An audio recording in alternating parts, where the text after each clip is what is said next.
Friends, मैं उर्मिला स्वागत करती हूँ आप ही का आपके चैनल शिक्षा की दहाड़ में। जैसा कि मैंने कल बताया था कि मैं स्टडी चैलेंज लेने वाली हूँ और ये मेरा स्टडी चैलेंज 3 डे का रहेगा, क्योंकि पहले हम छोटे छोटे स्टेप लेके फिर बड़े गोल की तरफ बढ़ेंगे। और आज से मेरा वो स्टडी चैलेंज स्टार्ट हो रहा है। और मैं आपको बता दूं कि मैं पीजीटी सोशियोलॉजी से फॉर्म फिल किया था, पिछली वाली जो वैकेंसी आई थी टीचर की।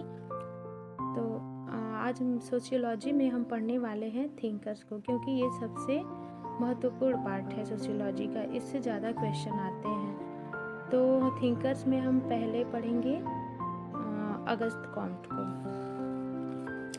तो यहाँ और मैं इस टाइम 11:53 हो रहा है और देखते हैं कि कितना देर बैठ के हम पढ़ाई कर सकते हैं। कोशिश करेंगे कि 4 से 5 घंटे पढ़ें और रोज़ 1-1 घंटा पढ़ाते जाएं, क्योंकि अचानक से 6, 7, 8 घंटा पढ़ने से क्या होता है कि हमारा दिमाग थक जाता है पहले से ही।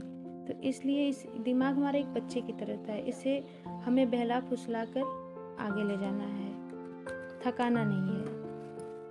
तो हम जा रहे हैं आज पढ़ने सोशियोलॉजी थिंकर। मैंने ये नोट्स पहले ही बना रखे थे और प्लीज़ मेरी राइटिंग को इग्नोर करिएगा, क्योंकि मैं बहुत हौच पौच टाइप का लिखती हूँ। तो ठीक है, तो आज हम पढ़ रहे हैं सामाजिक विचारक में अगस्त कॉम्ट को। और इनसे तो सोशियोलॉजी पढ़ने वाले सभी लोग परिचित होंगे। इनका जन्म जो है कि 19 जनवरी को हुआ था और 1798 में, और इनकी मृत्यु 1857 में हुई थी।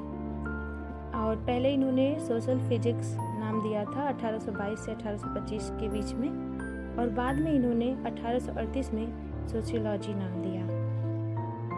अगर इनकी पृष्ठभूमि देखें हम तो अगस्त कॉम्ट फ्रांसीसी समाजशास्त्री थे, और ये जिनसे प्रभावित थे उनमें पहला नाम अरस्तू का आता है और दूसरा इमैनुअल कांट का और गाल का। कोंडर सेंट साइमन दुर्गोट वेकन जैसे विचारकों से ये प्रभावित थे। इन्होंने सामाजिक संगठन संबंधी विचार जो दिए थे वो अरस्तु से ही प्रभावित होकर दिया था, और इमैनुअल कांट और गाल से प्रभावित होकर इन्होंने वैज्ञानिक नियतिवाद का सिद्धांत दिया था, और कोंडर सेंट साइमन से ये प्रभावित होकर बौद्धिक विकास का त्रिस्तरीय सिद्धांत दिया था। दुर्गोट ऐतिहासिक नियतिवाद था, ये विचार इनके दुर्गोट से प्रभावित होकर दिए थे, और वेकन के ज्ञान से ये प्रभावित थे। वेकन ने ज्ञान का प्रभाव जो है था ना उनका, वो 3 क्या था, स्मृति, कल्पना, तर्क, उसी के आधार पे इन्होंने स्मृति के इतिहास और कल्पना को काव्य और तर्क को विज्ञान के रूप में लिया था। ठीक है, ये टॉपिक क्लियर है। अब हम जिन लोगों ने नोट्स नहीं बनाया वो अपना नोट्स बनाएंगे, और जिन लोगों ने बना लिया है तो वो रिवाइज करेंगे। वैसे भी नोट्स बनाने का समय तो है नहीं, क्योंकि हमें लगता है कि हमारा एग्ज़ाम जो है मार्च या अप्रैल में हो भी जाए, और नहीं भी होगा तो मई जून तक तो हो ही जाएगा, क्योंकि वैकेंसी आई थी तो एग्ज़ाम तो पक्का होगा।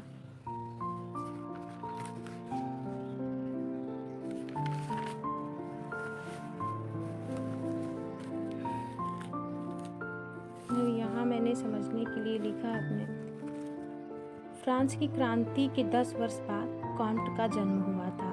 फ्रांस की क्रांति का जो सामाजिक परिणाम था, उससे इसका जो प्रभाव था फ्रांस की जनता के ऊपर, लोकतंत्र आया। उसके बाद स्वतंत्रता, समानता, भाईचारा की प्रवृत्ति लोगों के अंदर आई। अगस्त कॉम्ट की 2 महत्वपूर्ण पुस्तकें हैं। पहली पुस्तक उनकी है the course of positive philosophy, जिनको इन्होंने 1830 से 42 के बीच लिखी थी, और दूसरी है the course of positive polity, 1856 में इन्होंने ये लिखी थी। 1822 में जब इन्होंने ये पुस्तक लिखी थी the course of positive polity, इस समय जो है कॉम्ट पूर्ण रूप से प्रत्यक्षवादी या पूर्ण वैज्ञानिक मतलब पूर्ण वैज्ञानिक और प्रत्यक्षवादी थे, और वो ये युवा थे उस टाइम। प्रौढ़ अवस्था में होते होते मानवतावादी हो गए। और इनके प्रमुख सिद्धांत को हम देखते हैं। तो अगस्त कॉम्ट का प्रमुख सिद्धांत है पहला तो इनका है भौतिक विकास का त्रिस्तरीय नियम या फिर विचारों के विकास का त्रिस्तरीय नियम, जिसे समाज के विकास का त्रिस्तरीय नियम भी कहते हैं। और दूसरा इनका है प्रत्यक्षवादी या वैज्ञानिकवाद। और तीसरा इनका है पराश्रयितता का सिद्धांत या विज्ञानों के विकास का नियम या क्रम भी कहते हैं। और जो चौथा है इनका वो है सामाजिक रचना संबंधी विचार, स्थैतिकी गतिकी का इन्होंने जो इससे संबंधित विचार दिए थे। और चौथा है सामाजिक व्यवस्था संबंधी विचार, सोशल ऑर्डर। और नेक्स्ट है सामाजिक परिवर्तन के विचार। और अगला है सामाजिक पुनर्निर्माण के विचार। ठीक है, क्लियर हुआ। अगस्त कॉन्ट के बौद्धिक विभाजन का त्रिस्तरीय जो नियम था वो इसमें कहते हैं, उनके कहने का तात्पर्य ये था कि समाज का विकास वास्तव में विचारों का विकास है। विचारों का विकास जो है वो 3 अवस्थाओं से क्रमशः संपन्न हुआ है। वो अवस्थाएं कौन कौन सी, आइए देखते हैं। पहली अवस्था है कॉम्ट के अनुसार विचारों के विकास का जो क्रम है, आपको मैंने बताया कि 3 अवस्थाओं से होकर गुजरा है। तो पहली अवस्था वो है धार्मिक, थियोलॉजिकल या उसे रिलीजियस स्टेज भी कहते हैं। ठीक है। और दूसरा है तात्विक अवस्था, मेटाफिजिकल स्टेज, जिसे दार्शनिक अवस्था भी कहते हैं।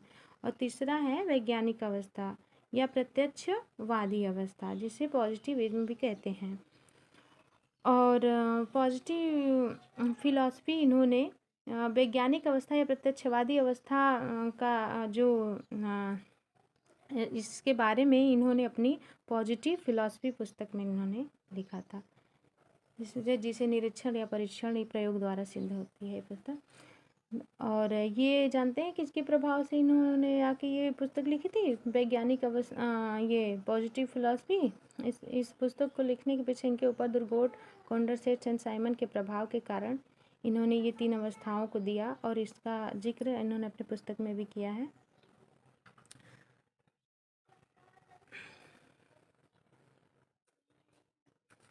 और आगे हम रिवीजन करते हैं।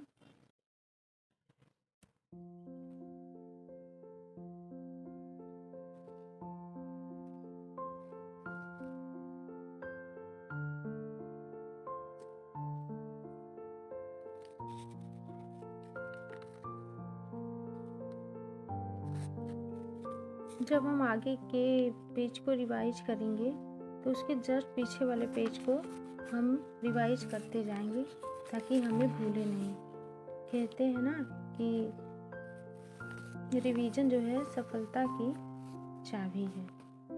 रिवीजन के एक बार हम कितना बार पढ़ें, अगर ये कुछ भी लिखें लेकिन रिवीजन नहीं करते तो सब कुछ बेकार है। बिना रिवीजन के हम कुछ भी एग्जाम में नहीं लिख सकते, हम कंफ्यूज हो जाते हैं।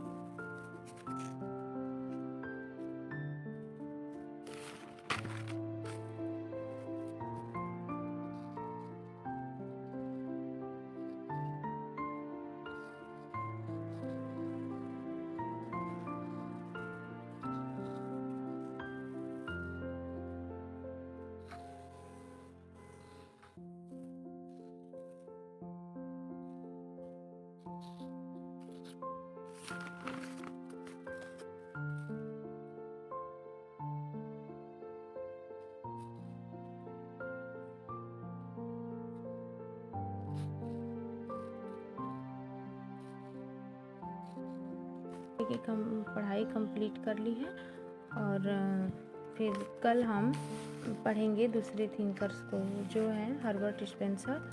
अब मैं जा रही हूँ कुछ अपने काम करने और काम करने के बाद फिर 1 घंटे अपनी पढ़ाई के लिए निकालने कोशिश करेंगे हम लोग कि आज कम से कम 4-5 घंटे तो ज़रूर पढ़ें और पूरे रिवीजन के साथ पढ़ें। अगर आपको मेरी वीडियो पसंद आई तो please like, share and comment करें। वीडियो देखने के लिए थैंक यू सो मच।